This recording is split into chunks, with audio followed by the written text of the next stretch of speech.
of this whole thing. It could get really tricky as we move through the afternoon. Yeah, you know, if a wintry mix or ice happens while you're sleeping, it's not as impactful because there aren't as many people on the roadways. So the commute timing is not great with this. Over the next few hours, we will have a wintry mix developing. This is going to be kind of a combination of snow, sleet, and freezing rain. So for the evening commute, I am going to give you that red light on our travel forecast here, our travel tracker, right? We just want you to be extra careful out there. It's actually very quiet right now, but over the next several hours, especially 4 or 5 o'clock, a lot more active out there. Now by 8, what happens is it actually warms up. We're going to hit like 40 overnight. You might walk outside overnight and think, oh, it really doesn't feel bad out here, but it will be raining out there overnight. So my concern with local travel during the nighttime hours is ponding. Now the exception to that, when I give you the first alert in Sandusky,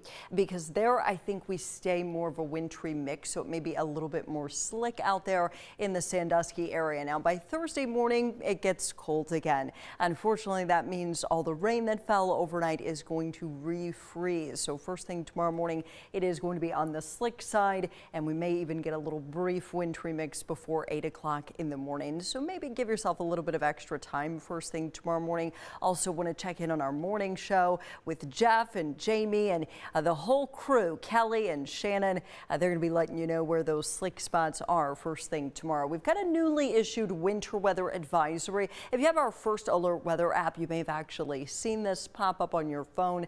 Not if you're in Canton, though, not included in the advisory. But to the north, this is where we expect slick conditions, essentially between 3 o'clock in the afternoon and 7 o'clock in the evening. So this is a very short-lived advisory. The worst weather overnight and the most high impact stuff is actually going to be out in Toledo and in Ottawa, Sandusky, and Seneca counties, where we've got an ice storm warning. We don't see many of those. This is going to be in effect until 7 o'clock tomorrow morning. Travel is highly discouraged in that area, and I actually think we could see a lot of power outages out that way. That's kind of why I was mentioning more of that wintry mix in the Sandusky area. You're a little bit closer to that ice storm warning. Not much in the way of significant meaningful weather right now. We do have some light precip on the radar. If you're out in Madison or Chardon or Ashtabula, I would love to know if this is making it down to the ground. The air's really dry, so you can reach out to me on Twitter at SamRobertsWX, or you can shoot me an email. You can find that information on Cleveland19.com. You guys are my eyes and ears out there. If that's not making it down to the ground yet because the air is really dry, just wait until later.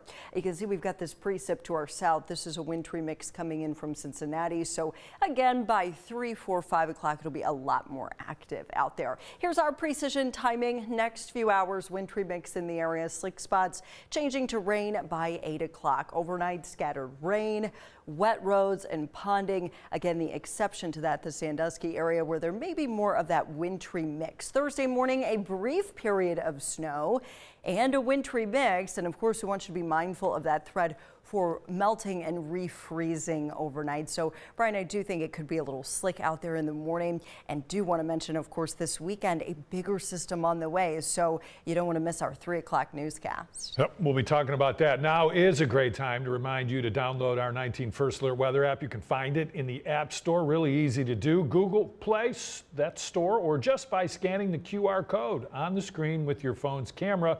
Once downloaded, you'll be able to watch 19 News Live, use radar, and see what's happening in your area with zone-by-zone forecasts. All right, coming up at 3, we'll begin 3.5 hours of news. Nicole Versansky will be here. Our reporters are out in the field. Our meteorologists are working to get you the very latest. We'll see you in about 55 minutes.